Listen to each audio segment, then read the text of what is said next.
Hi everyone, good to be back with you again. Today I wanted to go back into the secrets of Enoch so we can go through the heavens and see what wonderful things await us. But before I do, I just wanted to just briefly talk about what's on the screen. I've been watching a couple of channels regarding Satan's little season, and I think I understand why maybe there's a bit of confusion. So I'll try and explain it. And this is my opinion, I could be just as right or wrong as anyone else. But my understanding of prophecy, as I explain on this channel over and over again, is pattern is prophecy. Things rhyme, they don't repeat. There's cycles. What goes around comes around. And when we look at Genesis, the very first book in the Old Testament, the story of creation, we learn that there's the 7 days of creation, and that a day to the Lord is 1,000 years to man. And we know that the first age is basically the first two sentences in chapter 1, verse 1 and 2, talking about the age was God made the world good, and then it was without form and void. So that's discussing the first age. And then we go into the story of creation, which is up to the 6th day, where Adam is made, and he's made in light. First, he would have been made in spirit at this point, but then he's made in light at this point. Excuse me. Adam was made on the 6th day. And what we find in apocryphal texts, which isn't given to us in the Bible, but it is in apocryphal texts, is that Christ was going to save Adam 5,500 years after the time that he sinned. And he, in the Lost Books of Paradise, it describes that he ultimately sinned on the first day of being created. I think it was after 5.5 hours on the first day, which is why he was cast out of paradise, and for 5,500 years he had to remain on or under the earth. And then Christ would come to save him after that, and obviously all of his seed that believe. Which, if you read the Gospel of Nicodemus, you'll see the story of Christ dying in the flesh to give his flesh as the one and last holy sacrifice that anyone would need to be saved. If you look into the ancient traditions of the ways of, say, Judah, they would sacrifice animals for getting rid of sins and stuff, and it would be a constant thing, and the amount of death going on was constant. But this was given to them back in the day in the Old Testament by God, not as a way of actually cleaning the sins, but as a way of foretelling when Christ comes that he is going to be the ultimate sacrifice for sins. And his kindness and his sacrifice of his own flesh is in order that no more sacrifices need to take place. So, which is why when he comes back during tribulation, he's going to give his life again for those that are doing sacrifices and for the chosen ones. But anyway, as we can see on here, Adam's made in the 6th day, but in the Bible alone, it kind of gives you the impression that Adam's made on the first day, and that the 7,000 years begins with Adam on the first day. However, he's described to be in Genesis made on the 6th day. So 5,500 years. In the middle of that day, 500, 1,500, 2,500, 3,500, 4,500, 5,500. So at the end of this 1,000 years, each box is 1,000 years or a day, depending if you're God or man. But Christ was born and resurrected at the end of this 1,000-year period here. And the Sabbath, as we can see in Genesis and everywhere, is taken place on the 7th day of the week. So if Christ came at the end of the 4th day, and during his time here described that the upcoming days of darkness or days of grace were to occur, days to God is more than 1,000 years. With an S on the end of days, that's at least 2,000 years, 2,000 completed years. So after the 2,000th year is completed, at any point after that very moment would be in the 3rd day, technically. As Christ says, on the 3rd day he'll raise us up. So this is why the millennial reign hasn't happened yet, because of the words that Christ gave us when he was here. And when you read things like in Revelation saying things that shall soon come to pass, it wasn't talking about tribulation, it was talking about the things of tribulation, but those things needed to happen in order for them to happen again at the end, as is the nature of prophecy. Cycles, rhymes, patterns repeat, but they rhyme, you know. So this is where I understand we are to be, right before the millennial reign, and this is the time of troubles, which is that brings this millennial reign in. It's supposed to be the worst time on earth in all past and all future of all eternities, because this is the age of darkness, and what God tells us in Scripture is He takes us from glory to glory. So those that have faith and are ultimately given positions in paradise and heaven, promoted out of the earth into eternity, into eternal life, they will be moving up through the realms and the worlds, getting closer to God. But the lot that remain upon the earth, those that are chosen to remain on the earth will remain. The workers that were meant to go at the pre-trib escape before everything kicks off, that have to stay and work, if they die, then they will remain under the earth even past the rapture in the middle of tribulation, and they'll stay under the earth until the end of tribulation, when Christ dies again, as I say, to get rid of the sacrifices once and for all permanently. And when he goes down, just like in the Gospel of Nicodemus, he went down, he restrained Satan, he gathered all of his people, and then he took them off to paradise. So will he similarly do the same at the end. He'll die again in tribulation, in the great battle, and then he will go down, he will gather all of his workers from that were due to go in the pre-trib escape, and then he'll bring them back with him.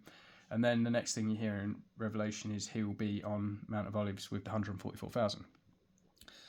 So this is my understanding of it, and I've also read in other apocryphal texts, I can't remember exactly which ones because it was a few years ago, but as it remained strong in my mind, was that after the millennial reign of Christ is complete and the great white throne judgment takes place, the judgment itself is going to be, I think it said it's going to be a week of years. And then also I've read somewhere that the earth is given 3.5 days, 3,500 years to die off, you know, no sun or light or anything on the earth. It's just going to let everything die, and all the beings that are living upon the earth will eventually, you know, not live. So, and then after that, that's when Christ comes and replenishes, renews the earth, creates a new heaven and earth, and then the 3 ages of darkness will be no more. They would have been completed, and God takes us from glory to glory. So, as he said, people in the new heaven and the new earth will live longer lives. Adam at the beginning of this age lived just under 1,000 years. People in the new heaven and the people in the new earth will probably live longer than Adam did in this age. And God also gives promises like he won't give women the pain of when giving birth anymore. They won't have that curse because of the sin in this age. And there's loads of different things, and fruits will be provide 1,000-fold. There'll just be an abundance of everything. And there is an abundance of everything now. The only reason it seems there's not is because we've got governments, and their whole purpose is to, you know, limit everything, restrict everything, control everything, which is why it seems like we're running out of everything on the earth at the moment. You know, but if you got rid of the obvious catalyst, then abundance would return. So I just wanted to point these things out as to why some people might think if Christ was born here at the beginning of the week, then 5,500 years later, Christ would come 500 years before the millennial reign. So then people might think that 500 AD or around that time is when the millennial reign began. Whereas if you understand the nature of prophecy, that Adam was made on the 6th day, 5,500 years later takes you to the 4th day, the end of the 4th day. And if you remember, Christ tells us about the days of grace and the days of darkness. He's referring to these 2,000 years here. And then comes the 14 years of tribulation at the end. Excuse me. So just wanted to point them things out, and yeah, we'll crack back on. Another thing is, if Christ was conceived on 9/11, as I've heard, that would put his birth around the summer equinox, 9 months or so later. And if it is on the summer equinox, his birthday, this year, which is the 21st of June, is Father's Day. And he is our Heavenly Father. And it would be very fitting on the brightest day of the year with the most light, potentially Christ's birthday from when he was born on the earth, and it's Father's Day, Christ being God in the flesh, he being our spiritual father. It would be a good day to keep a high watch on, you know. So yeah, I just wanted to bring that up. But anyway, getting back into it, going back into the fourth heaven, which is another realm just like Earth, where beings live, including phoenixes and chalkidries. And of them, some of them would be working on igniting and moving the crown of light, of the sun's light, around the heaven, around the fourth heaven, and the same for the moon as well. So we'll just crack on with that. Those men bore me away to the sun's east and placed me at the sun's gates, where the sun goes forth according to the regulation of the seasons and the circuit of the months of the whole year, and the number of hours and day and night. So it's the sun that circuits, yeah. And I saw 6 gates open, each having 61 stadia and 1/4 of 1 stadium. Now I don't know exactly what the sizes are indicating here, but it seems like it's pretty exact to whatever standards that is, to have that extra 1 stadium on top of the 61 stadia. But interesting nonetheless. And I measured them truly, and I understood their size to be so much, through which the sun goes forth, and goes to the west, and is made even, and rises throughout all the months, and turns back again from the 6 gates, according to the succession of the seasons. Thus the period of the whole year is finished after returns of the 4 seasons. So it's describing potentially that there's either in the fourth heaven physical gates on the firmament, which it seems that way a bit more in a sec, but as what we've read so far, to me it sounds like he's just speaking of what he's observing, and just like here, if we went and stood on a beach and then watched the sunset, it would appear like it's going down as it goes away and sets, but in reality it's still parallel to the ground, it's still at the same height, it's just getting further away, and it's the way our perspective works in our eyeballs.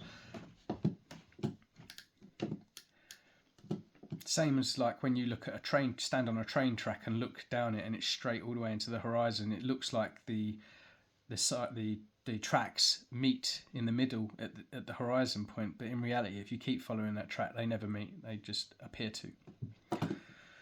So they took Enoch to the west, so on the east is where the sun rises and in fourth heaven, and west is where it sets, or goes through the gates, as we will see. And again those men led me away to the western parts and showed me 6 great gates open corresponding to the eastern gates, opposite where the sun sets, according to the number of the days, 365 and a quarter. Thus again, it goes down to the western gates. So this is like, when it says down, to me it seems like he's describing standing on the ground and describing what he actually sees. So it goes down to the western gates and draws away its light, the greatness of its brightness, under the earth.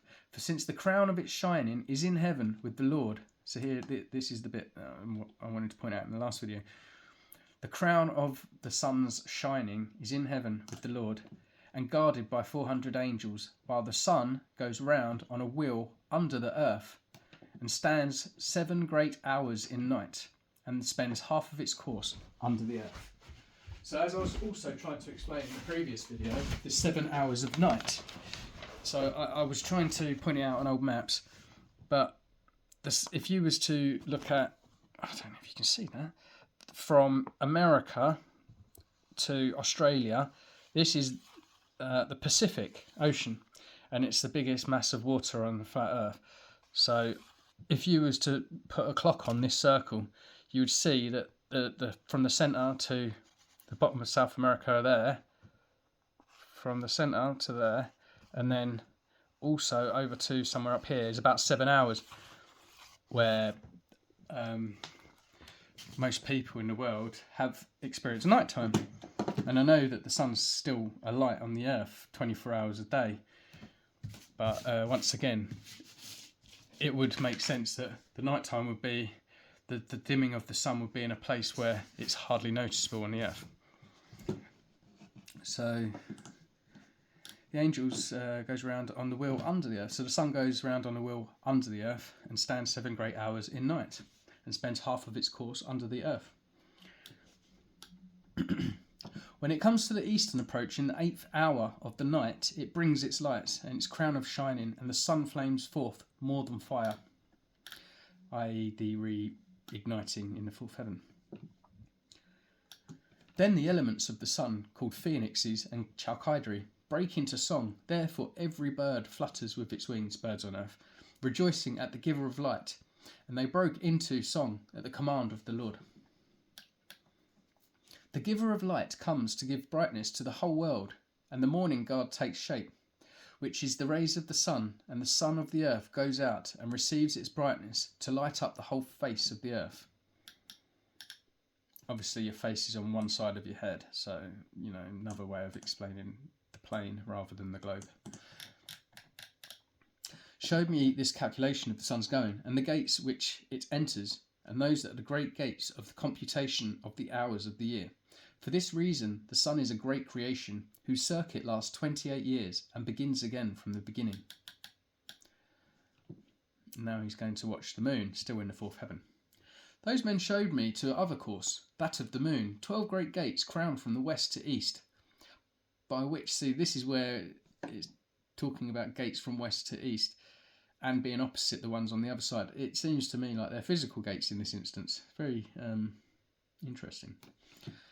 By which the moon goes in and out of customary times. It goes in at the first gate at the western places of the sun. By the first gates, 31 days exactly. Second gates, 31 days exactly. By the third, with 30 days exactly. By the fourth, with 30 days exactly. By the fifth, with 31 days exactly. By the sixth, with 31 days exactly. By the seventh, with 30 days exactly. By the eighth, with 31 days perfectly. By the ninth, 31 days exactly. 10th, 30 days perfectly. On the 11th, with 31 days exactly. And by the 12th, 28 days exactly.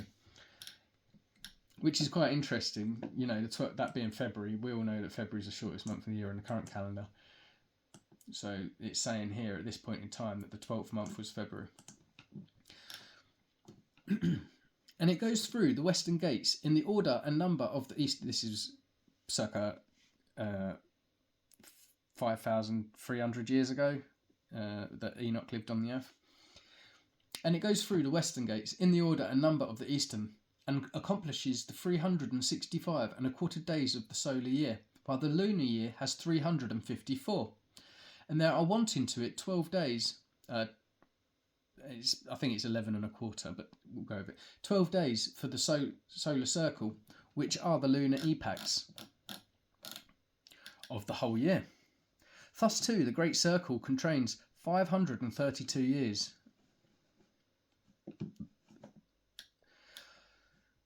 The quarter of a day is omitted for 3 years, and the fourth fulfills it exactly, being the leap year. Therefore they are taken outside of heaven for 3 years and are not added to the number of days, because they change the time of the years to 2 new months towards completion, 2 others towards diminution. I would need to give this a bit more thought before I try to give an explanation.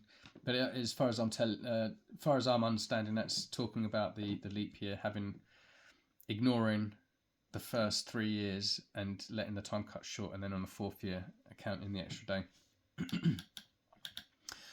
And when the western gates are finished, it returns and goes to the eastern, to the lights, and goes thus day and night about the heavenly circles, lower than all circles, swifter than the heavenly winds, and spirits and elements, and angels flying. Each angel has 6 wings, and his 7-fold course in 19 years. So the course goes round 7 times in 19 years. In the middle of the heavens I saw armed soldiers serving the Lord with tympana and organs, with incessant voice, with sweet and incessant voice, and various singing, which is impossible to describe, and which astonishes every mind. So wonderful and marvellous is the singing of those angels, and I was delighted to listen to it. The men took me on to the 5th heaven, so now we're going out of the realm of the sun, and placed me, and there I saw many and countless soldiers, called Grigori, of human appearance, and their size was greater than that of great giants, and their faces withered, and their silence of their mouths perpetual. And there was no service in the fifth heaven. And I said to the men who were with me, Wherefore are these withered, and their faces melancholy, and their mouths silent? And wherefore is there no service in this heaven? And they said to me, These are the Grigori, who with their prince Satanael rejected the Lord of light, and after them are those who are held in great darkness on the second heaven. And 3 of them went down onto earth from the Lord's throne to the place Hermon, and broke through their vows.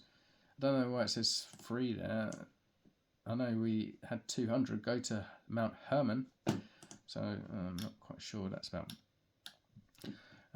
They went down from the Lord's throne to the place of Hermon, and broke through their vows on the shoulder of the hill Hermon, and saw the daughters of men, and how they are, and how good they are, and took to themselves wives, and befouled the earth with their deeds, who in all times of their age made lawlessness and mixing, and giants are born, and marvellous big men with great enmity.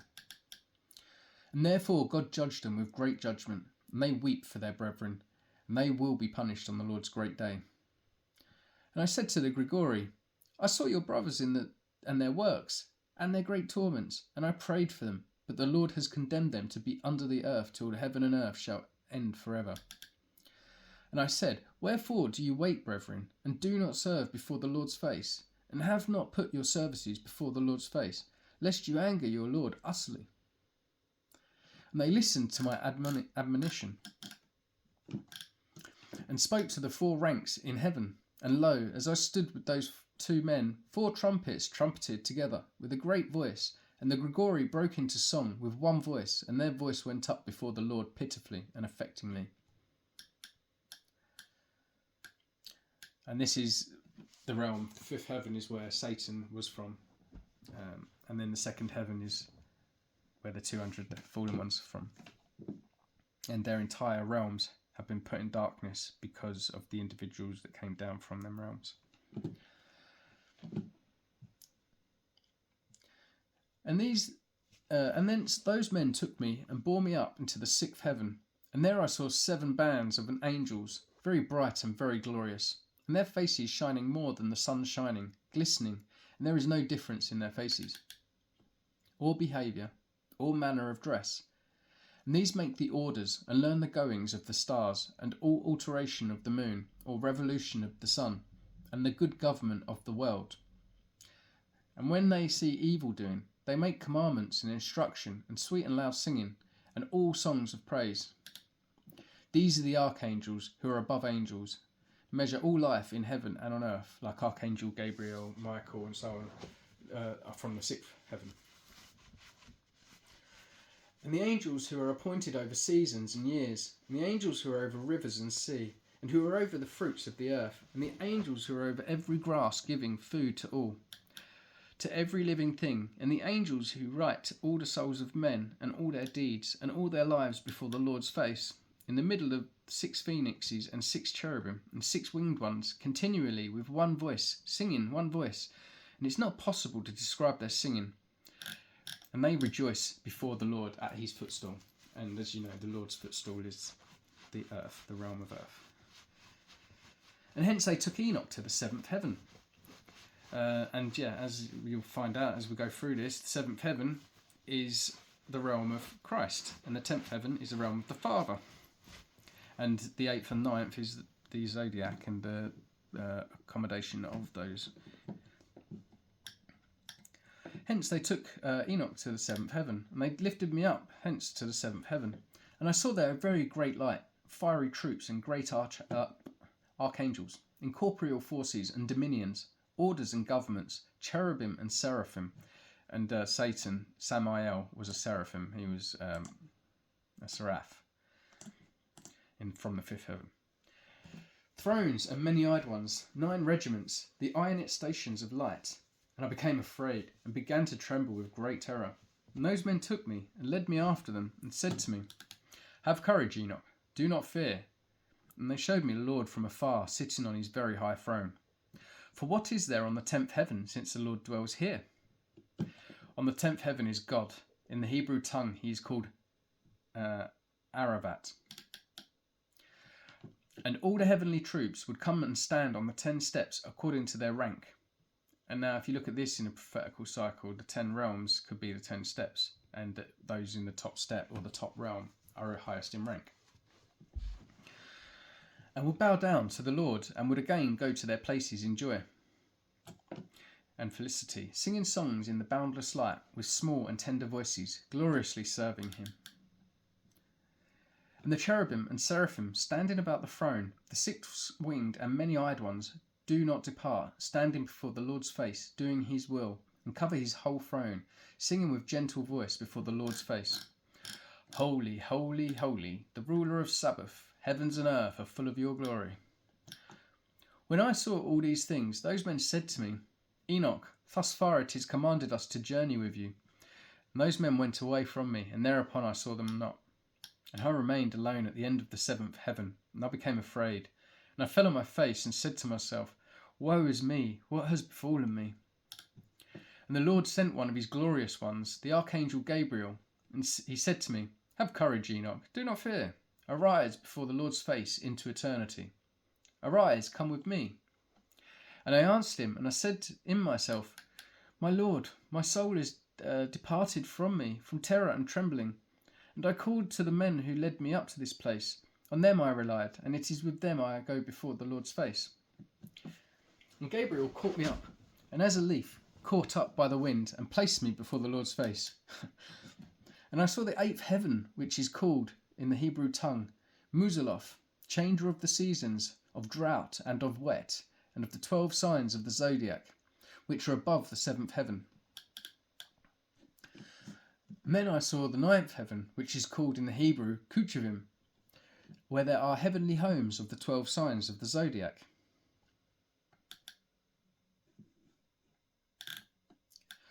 And here we are in Aravoth. On the 10th heaven, Aravoth, I saw the appearance of the Lord's face, like iron made to glow in fire, and brought out, emitting sparks, and it burns. And I saw the Lord's face, but the Lord's face is ineffable, marvellous and very awful, and very, very terrible. Who am I to tell of the Lord's unspeakable being, and of his very wonderful face? And I cannot tell the quantity of his many instructions and various voices. The Lord's throne is very great, and not made with hands, nor the quantity of those standing about him, troops of cherubim and seraphim, nor their incessant singing, nor the immutable beauty, and who shall tell of the ineffable greatness of his glory? And I fell prone and bowed down to the Lord, and the Lord with his lips said to me, Have courage, Enoch, do not fear, arise and stand before my face into eternity. And the archistrage Michael lifted me up and led me before the Lord's face. And the Lord said to his servants, tempting them, Let Enoch stand before my face into eternity.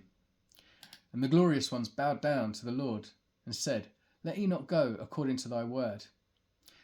And the Lord said to Michael, Go and take Enoch from out of his earthly garments, flesh that is, and anoint him with my sweet ointment, and put him in the garments of my glory. So he would have the glory, the brightness of one from the 7th heaven, from Christ's throne.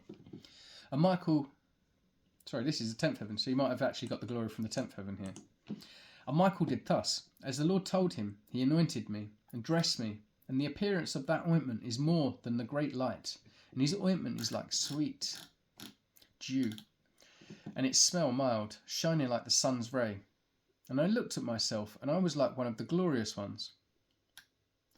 And the Lord summoned one of his archangels by the name Pravuel, whose knowledge is quicker in wisdom than the other archangels, who wrote all the deeds of the Lord. And the Lord said to Pravuel, Bring out the books from my storehouses, and read of quick writing, and give it to Enoch, and deliver to him the choice of comforting books out of thy hand.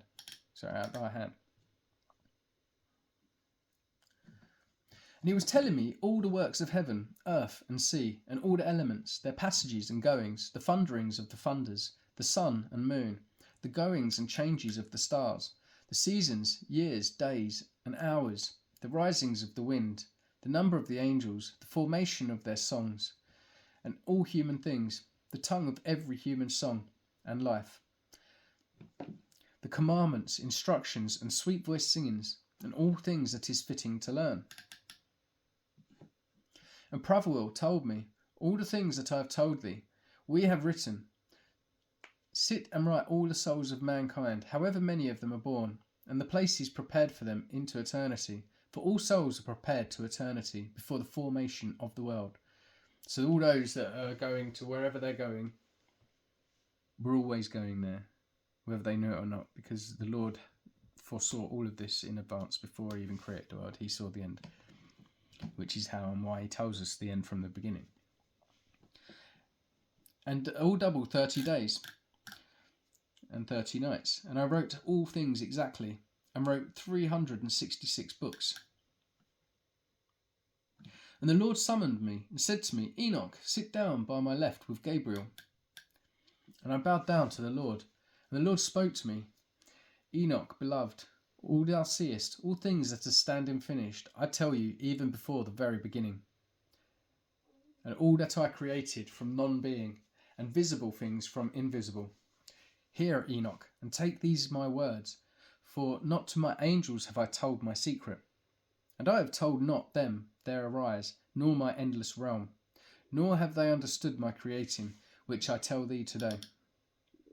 For before all things were visible, I alone used to go about in the invisible things, like the sun from east to west and from west to east. But even the sun has peace in itself, while I found no peace, because I was creating all things, and I conceived the thought of placing foundations, and of creating visible creation. So before visible creation was created, he was creating the light creation, and before the light creation he was creating the spirit creation. And we, in ourselves, being like God, as he's made us like him in his image, we are three bodies in one. We are a body, a soul, and a spirit.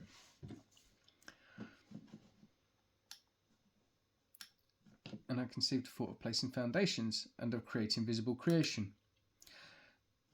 I commanded in the very lowest parts that visible things should come down from invisible, and Adawil came down very great.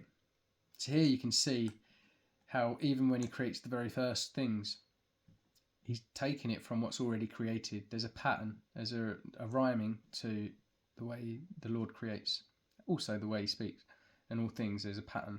God is the same yesterday, today and forever. And I beheld him, and lo, he had a belly of great light. And I said to him, Become undone, Adawil, and let the visible come out of thee. And he came undone, and a great light came out. And I was in the midst of the great light. And there is born light from light. There came forth a great age, and showed all creation which I had thought to create. And I saw that it was good, and placed for myself a throne, and took my seat on it, and said to the light, Go up higher, and fix thyself above the throne, and be a foundation to the highest things. And above the light there is nothing else. And then I bent up, and I looked from my throne. And I summoned the very lowest at the second time, and said, Let Arcus come forth hard. And he came forth hard from the invisible. And Arcus came forth hard, heavy, and very red. And I said, Be opened, Arcus, and let there be born from thee. And he came undone. An age came forth, very great and very dark, bearing the creation of all lower things. And I saw that it was good, and I said to him, Go down below, and make thyself firm, and be for a foundation for the lower things. And it happened, and he went down, and fixed himself, and became the foundation for the lower things. And below the darkness there is nothing else. And I commanded that there should be taken from light and darkness. And I said, Be thick, and it became thus. This is talking about how the Lord creates even water and stuff. But when you understand, the waters are the people, and the waves are the commotion, and this just becomes very deep and very, very interesting. Be thick, and it became thus. And I spread it out with the light, and it became water, and I spread it out over the darkness. Below light, and then I made firm the waters, that is to say, the bottomless. And I made a foundation of light around the water, and created 7 circles from inside, and imaged it, the water, like crystal, wet and dry, that is to say, like glass. So the bottomless being where Mount Meru is in the middle, or the North Pole, and the hole around it, and the ocean's drawing in and pushing out every few hours, every day. That down there is the bottomless, according to this. second book of Enoch. And I made a foundation and created 7 circles from inside and imaged it, the water, like crystal wet and dry, that is to say, like glass, and the circumcession of the waters and the other elements. And I showed each of them its road, and the 7 stars, each one of them in its heaven, that they go thus, and I saw it was good. And I separated between light and between darkness, that is to say, in the middle of the water, hither and thither. And I said to the light that it should be the day, and I said to the darkness that it should be the night. And we know that the light is Christ, and the night is, well, the darkness in the world. And there was the evening, and there was the morning, the first day. So this, to me, seems like God creates in the daytime, and then he rests in the evening. So that's why it always says at the end, there was the evening and the morning. So he'd done all his work, sun's going down, and then there was the evening and the morning, the first day. The week in which God showed Enoch all his wisdom and power. And I made firm the heavenly circle, the firmament, and made that with the 7 circles on it. And I made that the lower water which is under heaven collect itself together into one whole, and that the chaos became dry. And out of the waves I created rock, hard and big, and from the rock I piled up the dry, and the dry I called earth. And in the midst of the earth I called abyss, that is to say, the bottomless. I collected the sea in one place and bound it together with a yoke. So the yoke is ultimately the fact, that hole in the middle, that the water cannot leave it, that it is subject to it unless it falls into a lake or a pond or something where it is not subject to it, but the oceans are. And I said to the sea, behold, I give thee thy eternal limits, and thou shalt not break loose from thy component parts. Thus I made fast the firmament. This day I called me the first created.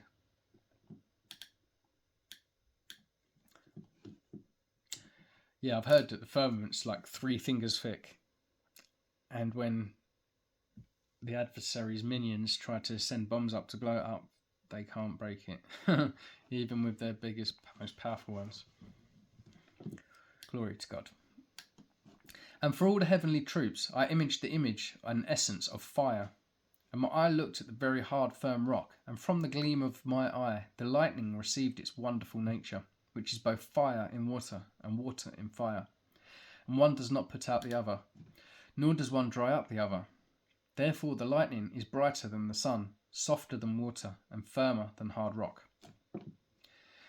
And from the rock I cut off a great fire, and from the fire I created the orders of incorporeal 10 troops of angels for each heaven. And their weapons are fiery, and their raiment a burning flame. And I commanded that each one should stand in his order. And one of them, out of the order of angels, having turned away with the order that was under him, conceived an impossible thought, to place his throne higher than the clouds above the earth, that he might become equal in rank to my power. And I threw him out from the height with his angels, and he was flying above the air continuously above the bottomless, being the north. And then I created all the heavens, and the third day was Tuesday, apparently, according to this.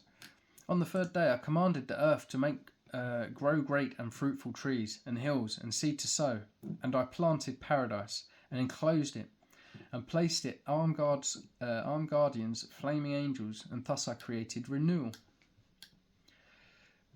So those that are Christ's, when they leave the earth, go to paradise, and should they be made to return, that's the renewal. But if one is found in faith and promoted out of the earth, then you live in eternity in the higher realms. Then came evening, and came morning, the 4th day. On the 4th day I commanded that there should be great lights in the heavenly circles. On the first uppermost circle I placed the stars chrono. I'm not going to get far into this. I've got about 30 seconds or so until my video ends, so we'll leave it here for now, and then we'll go into the creation week according to this book on the next video. But until then, much love to you all. Take care. God bless. Hope to see you soon. Bye bye.